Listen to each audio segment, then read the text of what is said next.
Hi everyone, so welcome to Investing for Value. So today I want to talk about oil tankers because you've probably seen in the last few days oil prices came down to an all-time low, even to zero in terms of the contracts. So the May contracts for oil, which means you could have brought these contracts and then got delivery of oil in May for free, literally, or even as low as like the negative $37, where they literally paid you as much as $37 to take the oil away, which is an incredible situation. You must be thinking, who wouldn't want to do this situation? Like, if you had a place to store this oil, you'd probably take it. So a lot of people actually did consider the situation, and a lot of people are actually making it very, very lucrative, and I'm just about to show you how lucrative it can be. So as we can see here, oil tanker stocks jump as storage crunch leads to bonanza for ship owners. So you imagine you brought those May contracts as low as negative 37. If you held that oil for about a month and then just sold June contracts, and the current June contracts are $14.29. And if we take about negative 37 and then the positive 14, that's as much difference as $51. And if you manage to get a decent amount of these contracts and then rent out a ship, so in terms of oil tankers, these are the fleet of oil tankers. We've got like these two are the most common, like the Suezmax and the very large crude carriers, but they abbreviate it this way. We imagine a Suezmax that can carry about as much as 1 million barrels of oil. If you've got 1 million barrels of oil, and you hired it out, and then you held the oil there for a month, and you made a difference of $50. That'd be a $50 million for holding oil for a month. So you can only imagine the lucrative opportunity that it kind of creates. You probably you still have to pay for the shipping costs. So like if you imagine you had 1 million barrels of oil and you could make it tens of millions of dollars, and it's just holding for a month, you're going to be hiring out these ships, and these ships are in hot demand, so hence why the stocks are doing really well. So I'll run through the ships. You've got your coastal tanker, Aframax, a Suezmax, and a very large crude carrier, and a ultra large crude carriers. Ultra large crude carriers are not very common. They're more common for like governments like Saudi Arabia that just export so much oil that they need it, but for your normal listed company, they're not that useful because the maintenance cost is just so high. So normally a very large crude carrier is more common, and the Suezmax. Aframax for some of them, but not as common as these two, as we're about to find out. So let's just dive right in. I'll just close a few of these tabs, just so like I've just got a bit more real estate up here. So in terms of the large one, it's Euronav at $2.5 billion, and it's got a share price of $11.74. And last year they did really well in terms of the share price. Came down when the oil prices came down because everyone thought the lack of demand means a lack of need for these ships. But now that they're at such a low price that they make great storage units, and all of a sudden there's a massive demand for these companies again. So in terms of fleet size, they have 48 very large crude carriers, and that's actually a lot because when we consider how many very large crude carriers there are in the world, there's only 850, and these guys have 48 of them. So in terms of fleet size, that's actually quite a lot. And they have about 25 Suezmax, so they actually have more large crude carriers than they have of Suezmax. And yeah, that's so in terms of fleet size, this is by far the largest fleet size in terms of a listed company. And in terms of their situation of revenue, they did about 400 million revenue, and last year was 200 million. So I'm not too sure why there's such a big disparity. Maybe just people just didn't need that many very large crude carriers at the time, but I definitely say right now they're in huge demand. So in terms of profit, they actually made a loss of 19 million, but do not be weirded out, because it's actually very normal that these companies make losses because their depreciation expense is very high. So in terms of an accounting situation, it's negative, but in terms of a cash flow situation, it's actually positive. So a lot of these companies will actually be in losses in terms of the accounting statements, but you actually have to look at the cash flow, and the cash flow is very, very positive at $85 million. Alright, so let's jump to the next one, which is Frontline. Frontline is also a very massive company. It's at $2 billion in valuation and close to $11 per stock. And same thing, like at the end of the day, there is no branding in terms of situation. Like these are more like commodity services, where if one does well, they all do well. If one does badly, they all tend to do badly in the same. So in terms of the share price chart, they're just going to be like down here, like peak in December, down in January, February, and up in March. So in terms of fleet size, they have 21 very large crude carriers and 28 Suezmax. And revenue, this company looks a lot better when we look at the revenue statement. Close to $1 billion in revenue, and that's up from like 600 million 2 years ago. And then we've got a net profit of 140 million, though again depreciation expenses are very high at 117 million and 122 million last year. And then obviously this will translate to really good cash flows of $280 million.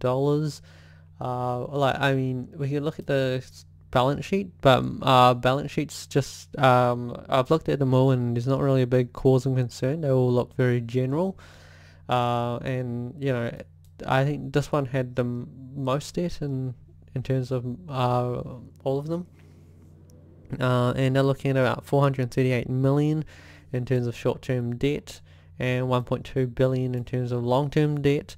So in terms of the worst, like this one's probably the least ideal one, but you can clearly see they make a lot of cash flow, and given the prices, I imagine their cash flow is going to do very well. I imagine their profits are going to do very well this year, because they're being literally paid 3 to 4 times the normal rate, which is an incredible situation if you're looking at these shipping companies. So even though we're looking at the share price and going, oh, it's actually back up to normal, right now they're in an extraordinary situation, so this price could be much higher. Though it depends very largely on how the situation in this oil goes. If things change and people just don't want to store oil anymore, then obviously, yeah, they won't be earning such good margins anymore, and it'll just revert back to normal. But if things continue for at least another 3 months, yeah, their profitability is going to be extraordinary. So next one is Scorpio Tankers. It's about a $1.47 billion company, giving a share price of $25.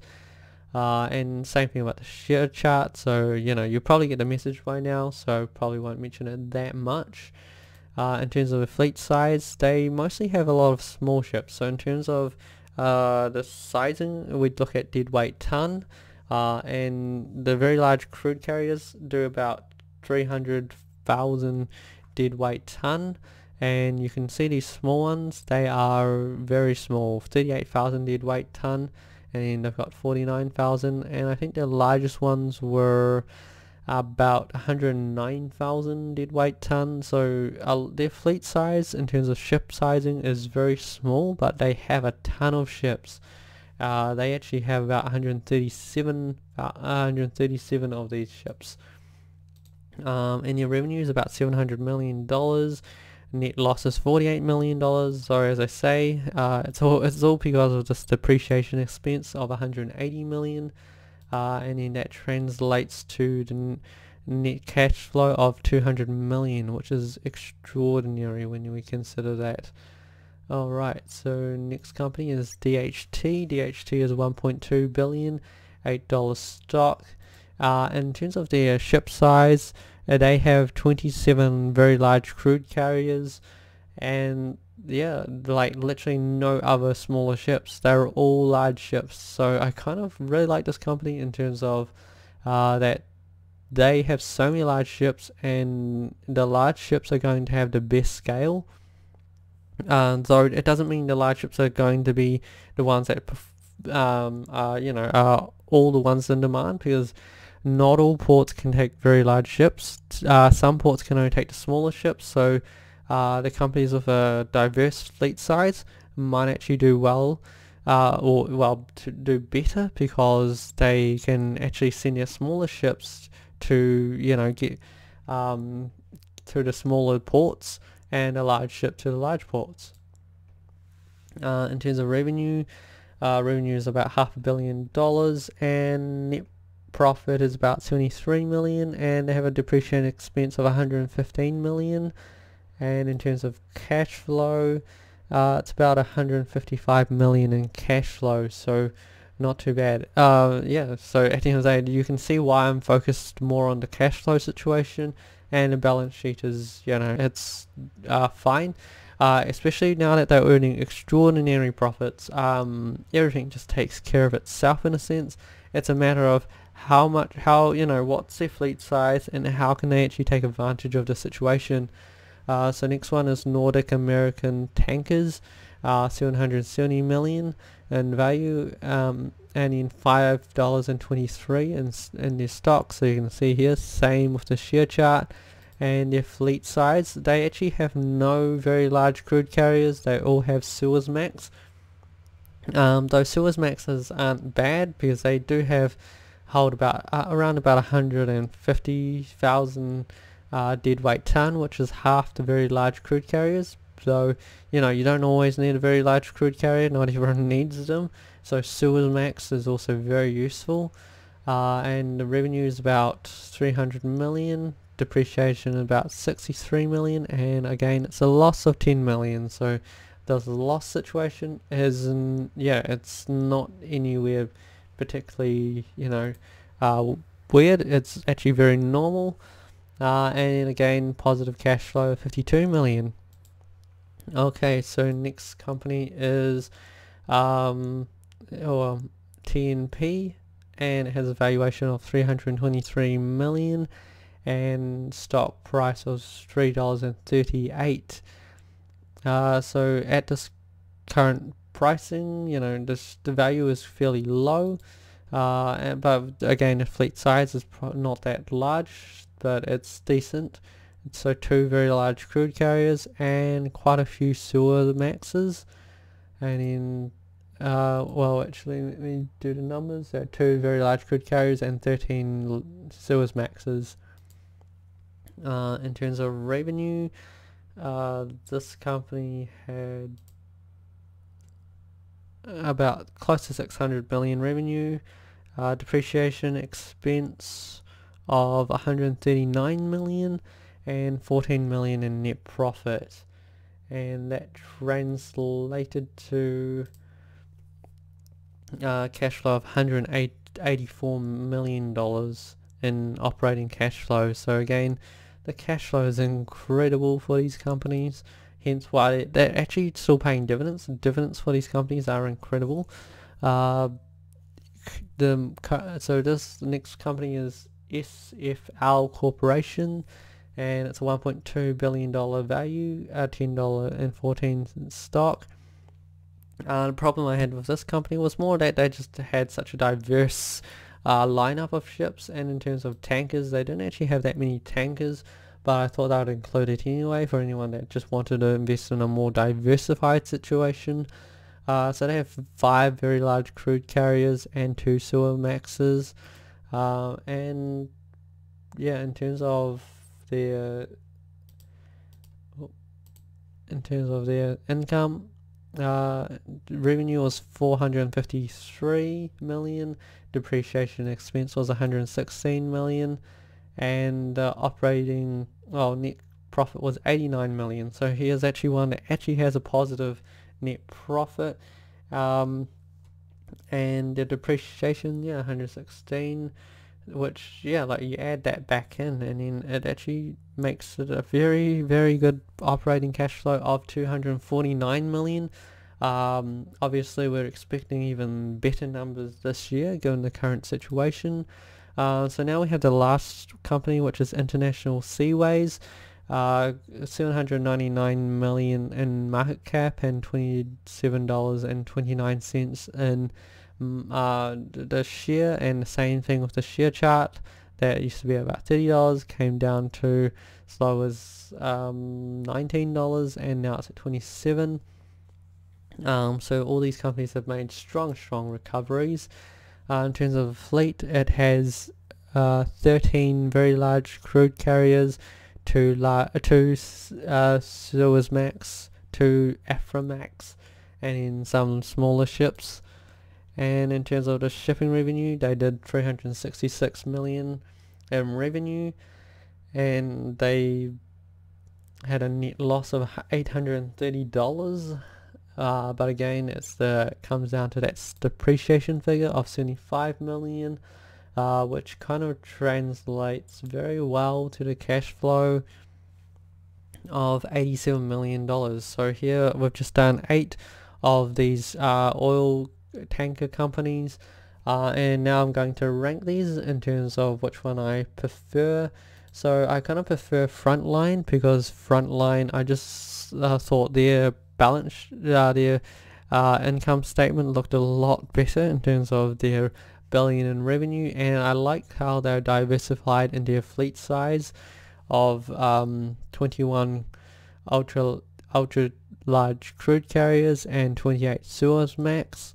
I just like in general how they just have a better business situation.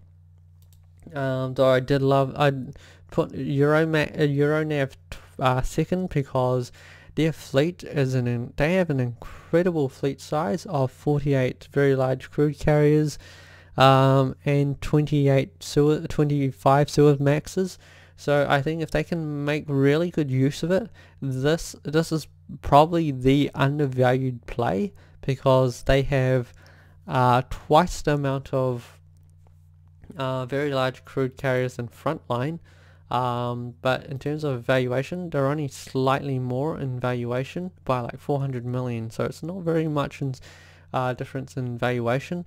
But if they can lease out all their very large crude carriers, Euronav could end up doing very well. So like this company used to do very, very well in terms of renting your ships out. Obviously the need for large ships has not been needed, so yeah, things haven't been that great for the company in recent times.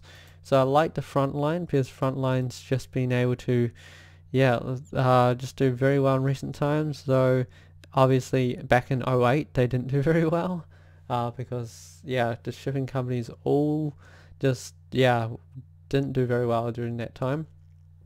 But in this current situation, I do like Frontline more than Euronav, but Euronav's still number 2. And I love the DHT Holdings, because they've got 27 very large crude carriers, and I think they'll do very well given their market value as well.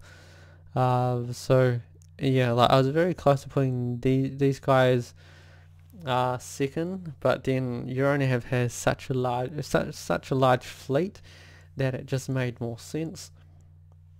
But yeah, as you can see in the aftermarket, people are pretty interested to buy up this company.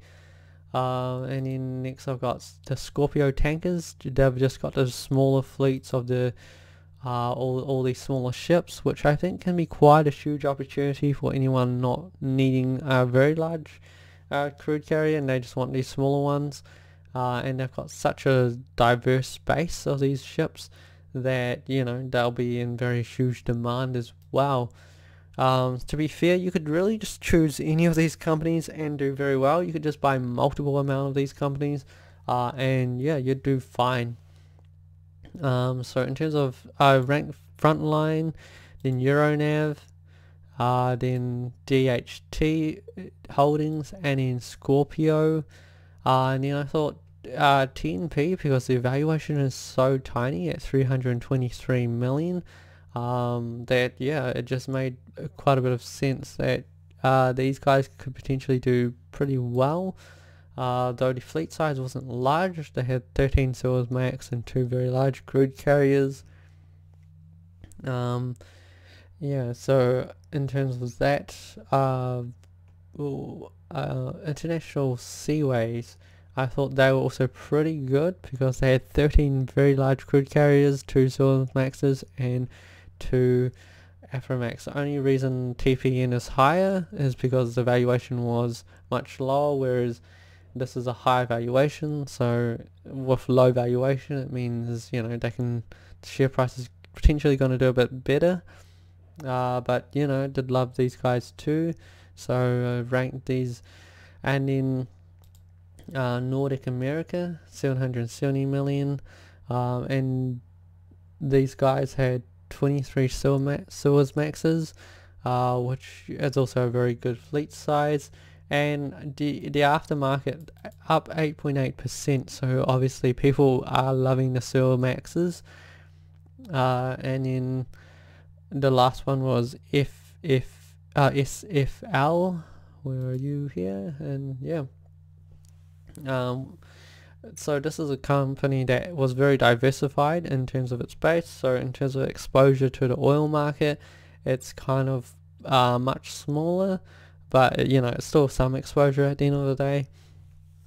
But I just love the situation where the Frontline was first, oil, Euronav, then DHT, then Scorpio, and then where are we? TNP, then International Seaways, and then Nordic American, and then the SFL.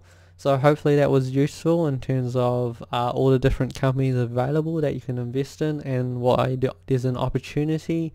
Hope you enjoyed that. Hope that provided some, you know, different aspects around this oil situation. You got any questions, just post below. If you've got any questions about other companies, I'm very happy to answer those too. Always love to hear your different perspectives. Until then, you know, let me know if you're interested in investing in this situation. And until then, yeah, good luck investing, everyone.